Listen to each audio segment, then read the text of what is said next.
নেওয়া হবে বন্ধ কলকারখানা চালুর উদ্যোগ, করা হবে হকার পুনর্বাসন। নয়াপল্টনে মে দিবসের সমাবেশে বলেছেন প্রধানমন্ত্রী। শ্রমিকদের স্বার্থান্বেষী মহলের প্ররোচনায় না পড়ার পরামর্শ রাষ্ট্রপতির। সরকারকে শ্রম খাতে সব ধরনের কমপ্লায়েন্স নিশ্চিতের আহ্বান। অতীতে কোনো সরকারি শ্রমিক স্বার্থে কাজ করেনি অভিযোগ জামায়াতের। বিভক্তির অপরাজনীতি চলছে বলেছেন গোলাম পারওয়ার। দেখছিলেন ক্রাউন সিমেন্ট সংবাদ শিরোনাম। প্রধানমন্ত্রী তারেক রহমান বলেছেন, পর্যায়ক্রমে দেশের বন্ধ কলকারখানা খুলে দেওয়া হবে। উচ্ছেদকৃত হকারদের পুনর্বাসনও করা হবে দ্রুত। মহান মে দিবস উপলক্ষে নয়াপল্টন দলীয় কার্যালয়ের সামনে জাতীয়তাবাদী শ্রমিক দলের সমাবেশে প্রধানমন্ত্রী এসব কথা বলেন। বিকেলে যখন তিনি সভা মঞ্চে উপস্থিত হন, তখন জনস্রোত কাকরাইল থেকে ফকিরাপুল পার হয়ে যায়। তখন পুরো এলাকায় স্লোগানে মুখর হয়ে ওঠে। প্রধানমন্ত্রী এবং বিএনপি চেয়ারম্যান তারেক রহমান তার বক্তব্যে স্বাধীনতা, ২৪-এর গণ অভ্যুত্থান সহ দেশের সকল গণতান্ত্রিক আন্দোলনে যেসব শ্রমিক শহীদ হয়েছেন তাদের প্রতি শ্রদ্ধা জানান। তিনি বলেন, স্বৈরাচারের সময় গত ১৭ বছরে এদেশের মানুষকে তাদের রাজনৈতিক সহ সকল অধিকার থেকে বঞ্চিত করে রেখেছিল। কিভাবে তারা দেশের অর্থনীতিকে ধ্বংস করে দেয়া হয়েছিল তা জনগণ দেখেছে। বন্ধ কলকারখানা দ্রুত চালুর গুরুত্ব দিয়ে তিনি বলেন, বন্ধ কারখানা চালু হলে সবার কর্মসংস্থান হবে না। সেজন্য দেশি বিদেশি বিনিয়োগকারীদের সাথে আলাপ আলোচনা শুরু হয়েছে বলে জানান প্রধানমন্ত্রী। স্বার্থান্বেষী পক্ষের প্ররোচনায় শ্রম অসন্তোষের মতো কোনো বিষয়ে যেন শ্রমিকরা জড়িয়ে না পড়েন, সে বিষয়ে সবাইকে সচেতন থাকার আহ্বান জানিয়েছেন রাষ্ট্রপতি মোহাম্মদ শাহাবুদ্দিন। পাশাপাশি সংশ্লিষ্ট সবাইকে দায়িত্বশীল আচরণ করারও পরামর্শ তার। মহান মে দিবস উপলক্ষে রাজধানীর চীন মৈত্রী সম্মেলন কেন্দ্রে শ্রম ও কর্মসংস্থান মন্ত্রণালয় আয়োজিত অনুষ্ঠানে কথা বলেন তিনি। রাষ্ট্রপতি বলেন, শ্রম খাতে শিল্প সম্পর্ক বজায় রাখা এবং শ্রমিক মালিকের অধিকার নিশ্চিত করার লক্ষ্যে ট্রেড ইউনিয়নের কার্যক্রমকে উৎসাহ দিতে হবে। একই সাথে তিনি বলেন, পুরুষ শ্রমিকদের পাশাপাশি নারী শ্রমিকদের মর্যাদা ও অধিকার রক্ষায় গুরুত্ব দিয়ে কাজ করতে হবে। বলেন, তাদের নিরাপত্তা, সম্মান, অধিকার এবং নিরাপদ কর্মপরিবেশ নিশ্চিত করা সরকারের নৈতিক ও মানবিক দায়িত্ব।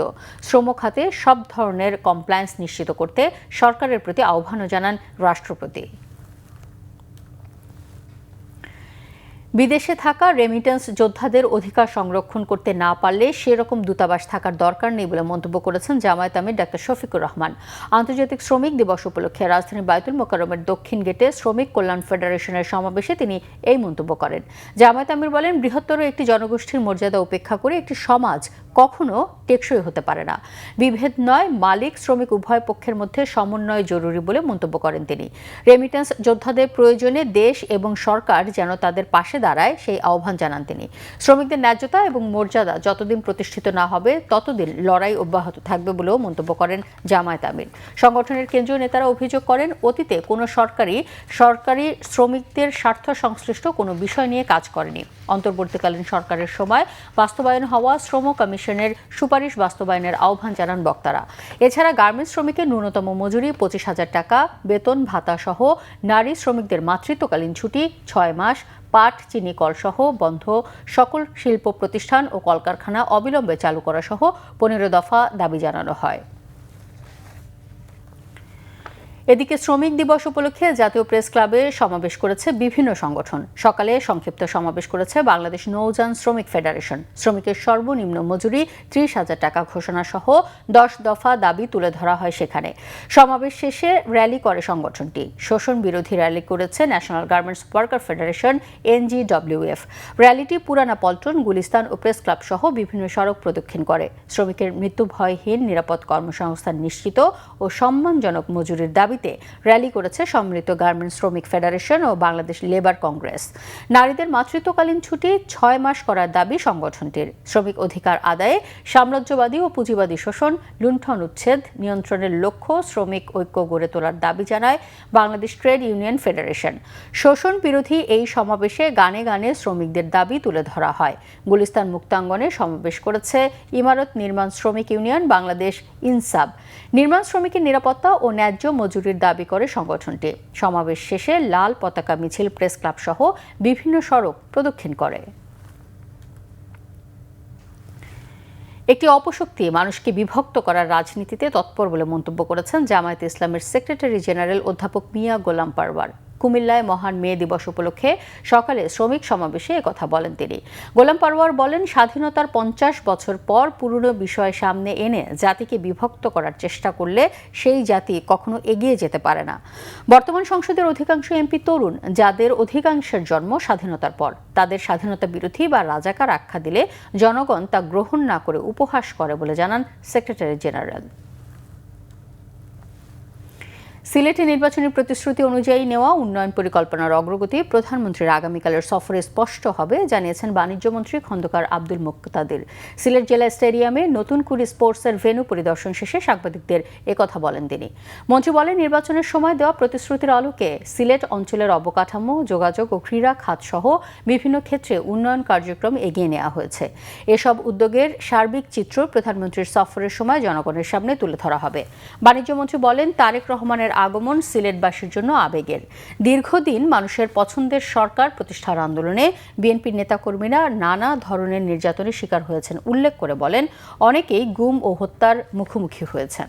শ্রমিকদের অধিকার আদায়ের ঐতিহাসিক লড়াইয়ের দিনটিকে স্মরণ করে নানা আয়োজনে সারা দেশে পালন হচ্ছে মহান মে দিবস। দেশের বিভিন্ন জায়গা থেকে প্রতিনিধিদের পাঠানো তথ্য ও ছবিতে নাজমুল নিশানের ডেস্ক রিপোর্ট।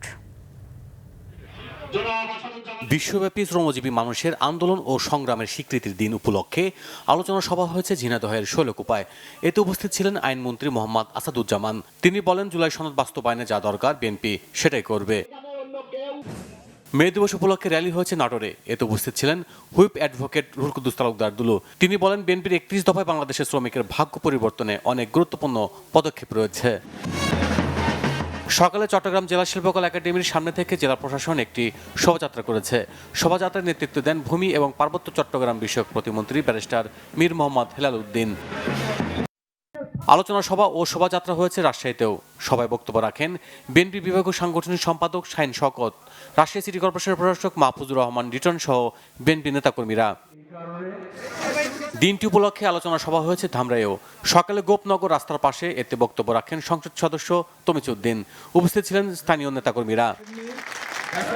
হিলি বন্দরের বিভিন্ন কুলি শ্রমিক সংগঠন সহ বাস ও ট্রাক শ্রমিক সংগঠনগুলো তাদের নিজ নিজ ব্যানার নিয়ে চারমাথা মোড় থেকে একটি বর্ণাঢ্য র্যালি করেছে।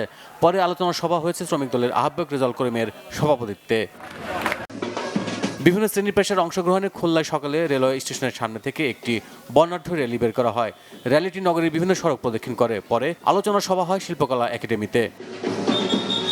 জেলা প্রশাসন ও আঞ্চলিক শ্রম দপ্তরের উদ্যোগে ময়মনসিংহে একটি র্যালি হয়েছে। পরে নগরীর টাউন হলে তারেক স্মৃতি মিলনায়তনে আলোচনা সভায় বক্তব্য রাখেন অতিরিক্ত জেলা প্রশাসক গোলাম মাসুম প্রধান। মে দিবস উপলক্ষে সাতক্ষীরায় শোভাযাত্রা বের হয় জেলা প্রশাসকের কার্যালয় থেকে। পরে সেখানে আলোচনা সভায় প্রধান অতিথি ছিলেন জেলা প্রশাসক মিস আফরোজা আক্তার। ঠাকুরগাঁওয়ে সকালে একটি র্যালি শহরের প্রধান সড়ক ঘুরে জেলা প্রশাসকের কার্যালয়ের সামনে এসে শেষ হয়। উপস্থিত ছিলেন অতিরিক্ত জেলা প্রশাসক সর্দার মোস্তফা শাহিন। র্যালি ও আলোচনা সভা হয়েছে বগুড়াতেও। জেলা প্রশাসকের কার্যালয়ের বটতলা থেকে বের হওয়া র্যালিটিতে উপস্থিত ছিলেন স্থানীয় সরকার বিভাগের উপপরিচালক রাজিয়া সুলতানা। খাগড়াছড়িতে শ্রমিক দলের দলীয় কার্যালয় থেকে একটি শোভাযাত্রা বের করা হয়। পরে একটি আলোচনা সভার আয়োজন করা হয়। প্রধান অতিথি ছিলেন জেলা বিএনপির সাধারণ সম্পাদক MN আফসার। মে দিবস উপলক্ষে সকালে নীলফামারী শহরের কেন্দ্র শহীদ মিনারে আলোচনা সভা হয়েছে। এতে সভাপতিত্ব করেন অতিরিক্ত জেলা প্রশাসক জ্যোতি বিকাশ চন্দ্র। আলোচনা সভা ও বর্ণাঢ্য র্যালি হয়েছে কুড়িগ্রামে। এতে উপস্থিত ছিলেন অতিরিক্ত জেলা প্রশাসক BM কুদরতে খুদা, জেলা পরিষদের প্রশাসক সোহেল হোসেন কায়কোবাদ, জেলা বিএনপির আহ্বায়ক মোস্তাফিজুর রহমান মোস্তফা সহ অন্যরা। এছাড়া ভৈরব, কুষ্টিয়া, সিরাজগঞ্জ, সাভার, টাঙ্গাইল, সিলেটেও পালন হয়েছে মহান মে দিবস। Bangla vision news desk. এই ছিল এখনকার মতো। পরের সংবাদ সন্ধ্যা 7:30টায় দেখার আমন্ত্রণ রইল। ধন্যবাদ।